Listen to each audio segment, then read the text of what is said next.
segitiga Bermuda, penjara roh, ya. Perjanjian Nuh itu pelangi. Saya Pendeta Henry Tandianta, Master of Bibliology Studies. Pernah dengar penjara roh? Dan pernah dengar juga perjanjian antara Yesus Tuhan Allah dengan bumi adalah pelangi? Ya. Setelah banjir Nuh, ya, maka Yesus Tuhan Allah. Pak, kok Yesus Tuhan Allah, Pak? Anda yang masih tidak paham bahwa Yahweh itu Yesus Tuhan Allah, sudahlah sana ke laut saja, ya.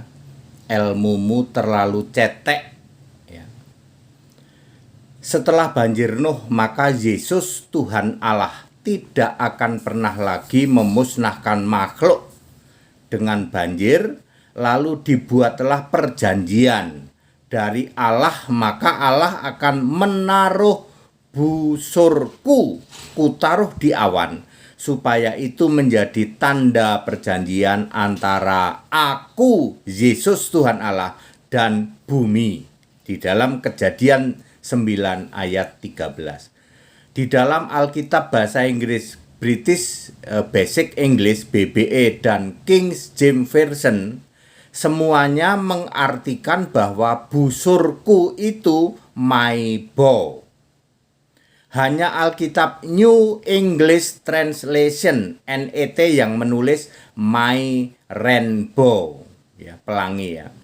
Yehezkiel 1 ayat 28, seperti busur pelangi yang terlihat pada musim hujan di awan-awan, demikianlah kelihatan sinar yang mengelilinginya, yang oleh anak-anak sekolah dasar dikenal sebagai warna pelangi Megikuhibiniu. Jadi memang benar, tanda perjanjian antara Yesus Tuhan Allah dengan bumi adalah pelangi. Yes, benar 100%. Penjara roh ada di mana, ya? Penjara roh di segitiga Bermuda. 1 Petrus 3 ayat 19 dan 20, dan di dalam roh. Ia itu Yesus yang roh itu memberitakan Injil, memberitakan Yesus yang roh sendiri, ya, kepada roh-roh yang ada di dalam penjara, yaitu roh-roh mereka yang dahulu pada waktu Nuh tidak taat kepada Allah, ketika Allah tetap menanti dengan sabar waktu Nuh sedang mempersiapkan bahteranya, di mana hanya sedikit, yaitu 8 orang yang diselamatkan oleh air bah itu. Tentu 8 orang yang dimaksud adalah Nuh, Sem, Ham, Yafet, dan keempat istri masing-masing. Banjir Nuh diperkirakan terjadi tahun 3000 sebelum Masehi. Jumlah populasi manusia diperkirakan minimal 10 juta, maksimal 50 juta orang di seluruh dunia. Di mana letak penjara roh? Wahyu 20 ayat 13 menulis bahwa yang mensuplai orang mati adalah maut, kerajaan maut, dan laut. Jadi dapat dipastikan bahwa penjara roh ada di laut.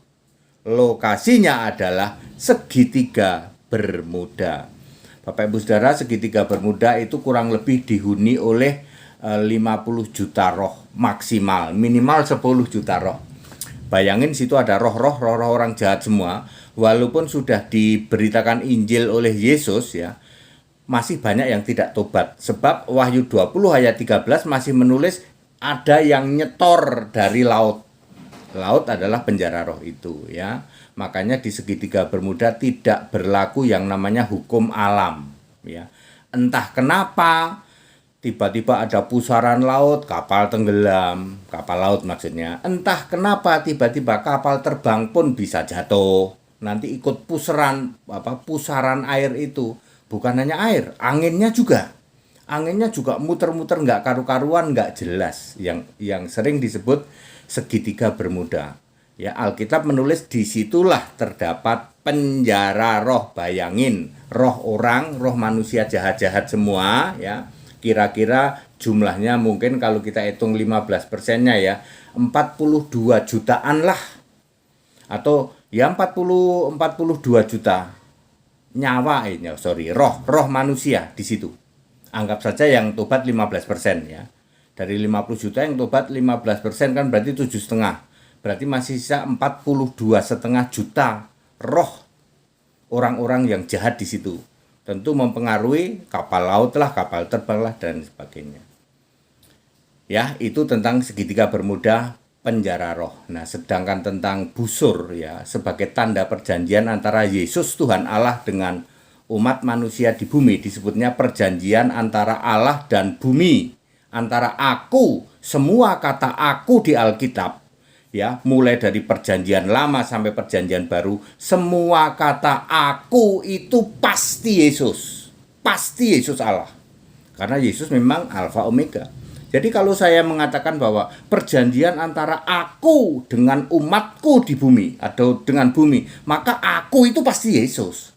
Meskipun itu di perjanjian lama, Kejadian 9 ayat 13. Anda yang masih bingung, silahkan Anda ke laut jadi pendeta ikan duyung atau ke hutan jadi romo-romo bedes.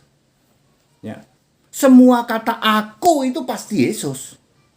Anda boleh di mana saja ya, di ayat mana saja, setiap ketemu kata aku itu pasti Yesus. Dulu sebagai Yahweh, lalu sebagai Tuhan Allah, sebagai Allah huruf besar semua, sebagai yang maha kuasa, sebagai Yesus fisik manusia, lalu Yesus tubuh kemuliaan, lalu sebagai anak domba, itu semua itu memakai kata aku. Clear? Jadi tandanya adalah pelangi ya, hanya di New English Translation di dalam Kejadian 9 ayat 13 ya, busurku kutaruh di awan. Di Yehezkiel 1 ayat 38 tadi ya, di sana juga benar ya, Yehezkiel 1:38 ya. Salah nggak? Saya takutnya salah. Benar nggak ya? Yehezkiel, saya takut salah. Yehezkiel 1:28, sorry. Yehezkiel 1:28 bukan 38. Yehezkiel pasal 1 ayat 28. Di situ disebut busur pelangi. Sedangkan di Kejadian 9 ayat 13, di situ ditulis busurku. Aku menaruh busurku. Hanya New English Translation yang mentranslate dalam bahasa Inggris my rainbow, sedangkan yang lainnya my bow, busur ya. Pelangi-pelangi ciptaan Tuhan, betul, karena Yesus berkata busurku, pelangiku. Jadi pelangi itu ciptaan Yesus, betul. Yesus gitu loh, gitu. Bukan Allah kaleng-kaleng ya. Yesus itu Allah, segala Allah, Rab, segala Arab, segala Rab, gitu. Allah segala Allah, Tuhan segala Tuhan. Di mana Pak? Ulangan 10 ayat 17. Ya, malaikat itu miliknya Yesus. Semua nabi itu yang memilih Yesus. Yesus gitu loh. Ciamik ya. Ada enggak Allah lain yang bisa milih nabi sendiri, ada enggak? Ya, satu-satunya yang bisa milih nabi itu Yesus tok. Matius 23 ayat 34. Yang punya malaikat itu Yesus, makanya semua malaikat itu diutus oleh Yesus. Malaikatku, Wahyu 22 ayat 16. Termasuk ini, pelangi itu milikku, kata Yesus. Busurku, pelangiku. Pelangi-pelangi alangkah indahmu, merah kuning hijau di langit yang biru. Pelukismu agung siapa gerangan. Pelangi-pelangi ciptaan Yesus. Ya, ketika Anda nyanyi lagu pelangi, pelangi-pelangi ciptaan Tuhan, Tuhan itu pasti Yesus. Ya. Yesus gitu loh. Bukan Allah kaleng-kaleng ya. Very clear? Ya. Wah, ternyata hanya masalah pelangi dan penjara roh. Wah. Nggak pernah denger kayak gini Pak ya. Ternyata pelangi itu betul ya ciptaan Tuhan, betul, nggak sembarang Tuhan. Yesus namanya, bukan Tuhan yang nggak punya nama. Banyak Tuhan nggak punya nama.